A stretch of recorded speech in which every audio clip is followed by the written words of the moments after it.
Você vai ouvir agora 3 histórias de arrepiar, casos reais que vão chocar você. Mas antes, preciso te pedir que deixe o seu like e compartilhe. Peço também que deixe o seu comentário, isso vai ajudar o canal a crescer. Então, é isso. Vamos lá. História 1. O segredo no terreiro e a verdade revelada na delegacia. Mães, escutem com atenção. Às vezes pensamos que conhecemos quem está ao nosso lado, acreditamos que nossos filhos estão protegidos dentro de casa sob o mesmo teto em que crescemos e nos sentimos seguros. Mas, infelizmente, o inimigo pode estar onde menos se espera. Essa é a história de Maria, uma mulher simples, trabalhadora e, acima de tudo, uma mãe dedicada que tinha um elo fortíssimo com a filha. As duas eram como amigas, conversavam sobre escola, sobre as brincadeiras, sobre os primeiros sonhos de menina.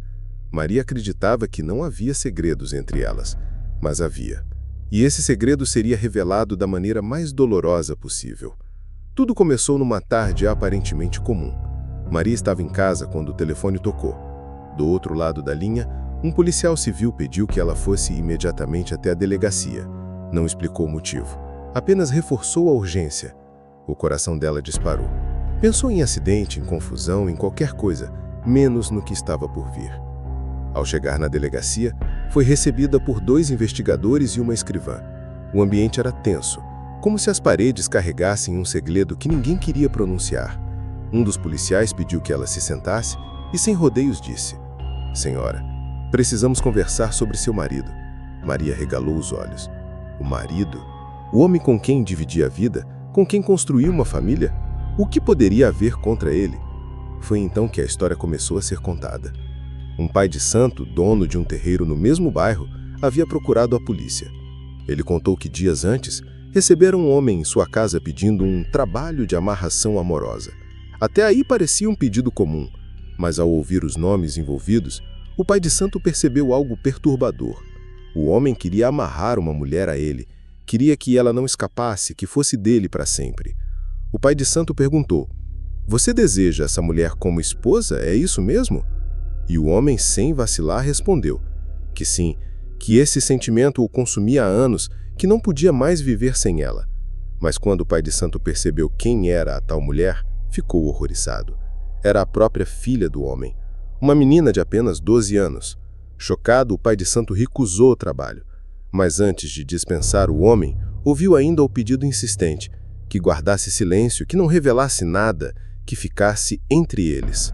O pai de santo fingiu concordar, mas revoltado procurou a polícia no mesmo dia. Foi assim que se abriu a investigação. E agora, na delegacia, Maria escutava tudo sem acreditar, negava com a cabeça, dizia que não era possível, mas os policiais insistiram. Havia indícios, havia provas iniciais. O próximo passo seria ouvir a filha. Maria sentiu um arrepio profundo. Chamou a menina. A menina chegou, assustada, sem entender por que a mãe a buscara às pressas. Quando se sentou diante da escrivã e dos investigadores, pediram que contasse com calma se algo estranho estava acontecendo em casa. A menina baixou a cabeça. As mãos tremiam. O silêncio durou longos segundos, até que as lágrimas vieram, e com elas as palavras que Maria jamais esperava ouvir. Entre soluços, a filha revelou que o pai a observava quando tomava banho, que tentava vê-la se trocar, que tocava nela de forma que a deixava desconfortável e, diante da revolta da menina, ele havia ameaçado. Se ela contasse qualquer coisa para a mãe, mataria Maria sem piedade. O choro da filha enchia a sala. Era um choro de desespero, de medo acumulado, de segredo sufocado por tempo demais. Maria, ouvindo tudo aquilo, sentiu o coração ser despedaçado. Nunca desconfiara de nada. Sempre acreditava que a filha lhe contava tudo, mas agora entendia. A menina guardava silêncio não por falta de confiança, mas por medo de perdê-la. A polícia agiu rápido. O homem foi preso, a filha passou por exames que comprovaram que, embora ele não tivesse chegado a consumar o ato, todas as tentativas e investidas eram reais. A infância da menina havia sido manchada por um trauma que ela carregaria para sempre. Maria saiu da delegacia com a filha nos braços. Chorava, mas prometeu a si mesma que nada mais poderia tocar sua menina. Seria escudo, seria fortaleza, seria proteção. E aqui, este relato deixa um alerta. Mães, prestem atenção nos sinais. Às vezes o perigo não vem da rua, não veste a máscara de um estranho, Às vezes, o monstro se senta à mesa com vocês, sorri como pai de família, finge ser protetor. Observem os seus filhos, escutem seus silêncios, notem mudanças de comportamento, medos repentinos, resistências em estar sozinhos com alguém. O pai daquela menina está preso, mas a ferida na alma dela permanecerá. A justiça pode punir o agressor, mas só o olhar atento e a presença constante podem evitar que histórias como essa se repitam. Mães, nunca esqueçam, a confiança é importante, mas a vigilância é indispensável. Seus filhos são seu bem mais precioso. Não deixem que o silêncio deles esconda uma dor que pode estar sendo vivida dentro da própria casa. História 2. As filhas do fazendeiro. O interior de Minas sempre foi conhecido por suas paisagens deslumbrantes, suas montanhas verdes e o silêncio profundo que só se encontra longe da cidade grande. Mas naquela região havia também histórias que ninguém ousava contar em voz alta. Uma delas começou a vir à tona depois de décadas de silêncio e sofrimento. Num ponto afastado da zona rural, vivia um fazendeiro temido. Era um homem de poucas palavras, de olhar frio e mãos pesadas. Quem trabalhava nas suas terras dizia que era melhor obedecer sem questionar. Poucos tinham coragem de enfrentá-lo, e quem se opunha, desaparecia. Ao longo dos anos, a fama dele foi se espalhando. Caseiros que chegavam para trabalhar na fazenda, misteriosamente, não ficavam muito tempo. Uns abandonavam o emprego sem dar explicações, outros simplesmente sumiam, até que com o tempo ninguém mais queria se empregar ali. O fazendeiro passou a viver praticamente isolado, apenas com suas 2 filhas pequenas, fruto de um casamento marcado pela tragédia. A mãe das meninas havia morrido cedo, em circunstâncias nunca bem explicadas. Aos poucos, os vizinhos mais distantes começaram a estranhar. As filhas nunca eram vistas na escola, nunca iam à cidade, nunca tinham contato com ninguém. Era como se não existissem para o mundo. Dentro da fazenda, a realidade era ainda mais cruel. O fazendeiro havia se transformado no carcereiro das próprias filhas. Trancadas, impedidas de estudar, proibidas de falar com estranhos, cresceram em meio ao medo, como prisioneiras de carne e osso. Ele as tratava como se fossem propriedade, como se fossem animais de criação.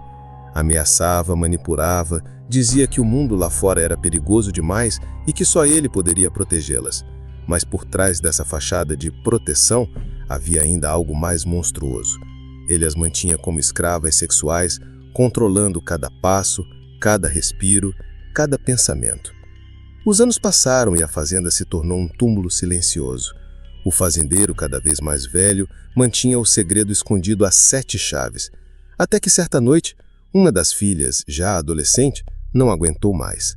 Aproveitando um descuido do pai, fugiu pela mata até alcançar uma estrada de terra. Descalça, exausta, implorou ajuda ao primeiro caminhoneiro que passou.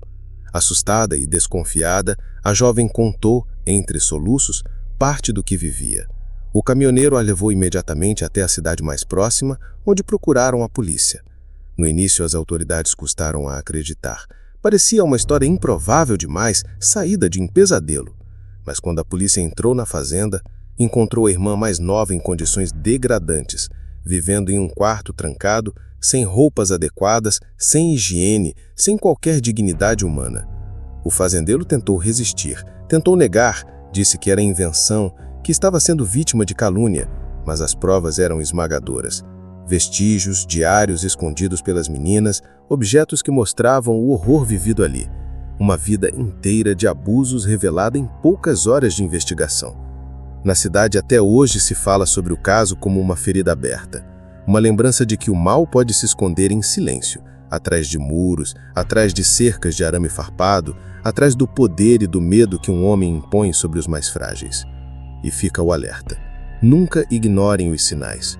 Quando crianças desaparecem dos olhos da sociedade, quando deixam de estudar, de brincar, de viver como crianças, algo está errado. O silêncio de uma fazenda isolada pode esconder gritos sufocados que ninguém ousa ouvir. As filhas do fazendeiro sobreviveram, mas carregarão para sempre as marcas da prisão em que nasceram. E o interior de Minas nunca mais esqueceu o dia em que os portões daquela fazenda foram abertos, revelando um segredo que parecia enterrado para sempre. História 3. A tragédia da Zona Sul.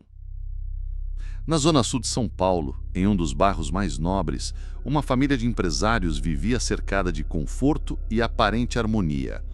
Uma casa ampla, portões altos, carros importados na garagem e os filhos estudando em colégios de elite. Para quem olhava de fora, era a imagem perfeita do sucesso.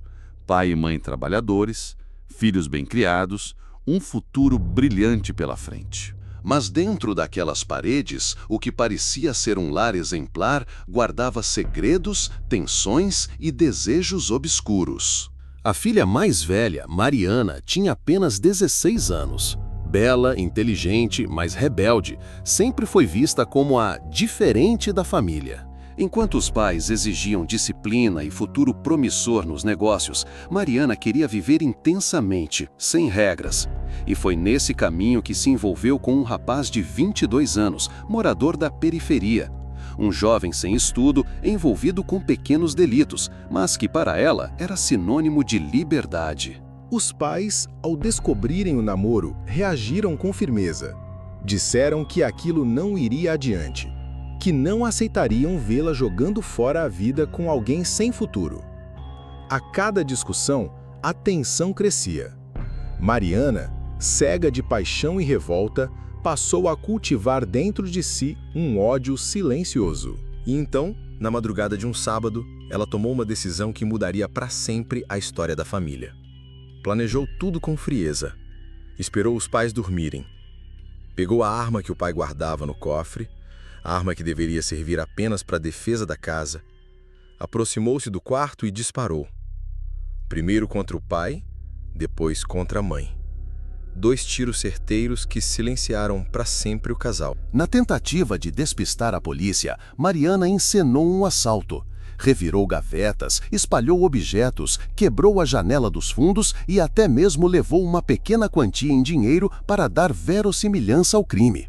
Quando ligou para a polícia, fingiu desespero. "Entraram aqui em casa! Meus pais foram mortos!" A cena parecia convincente. No início, a investigação caminhava na linha de um assalto seguido de morte. Mas os detalhes começaram a não se encaixar. A perícia mostrou que nada de valor havia sido levado.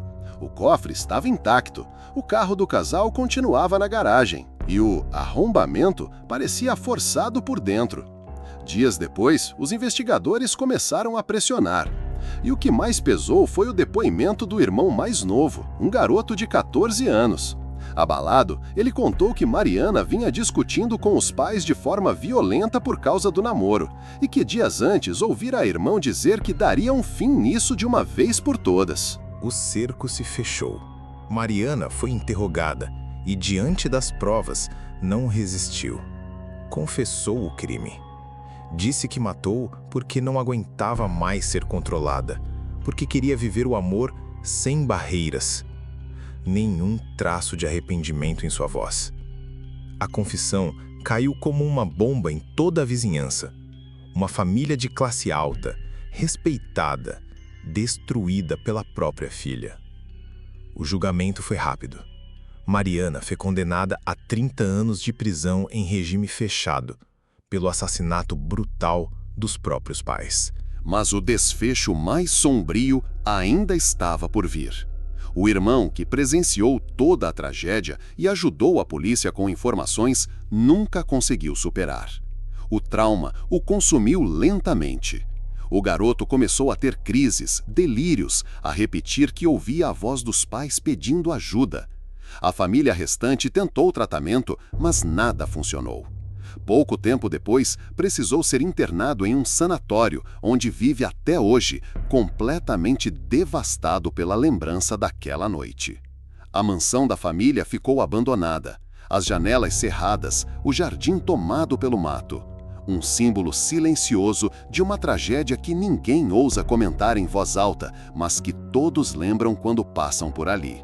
E a lição que fica é dura. Por trás de muros altos, carros de luxo e aparência de perfeição, pode existir um inferno oculto. O crime não escolhe classe social. A violência não olha para a conta bancária. E o mal, às vezes, nasce dentro da própria casa, quando o amor e o diálogo se perdem, dando lugar à rebeldia, ao ódio e à tragédia.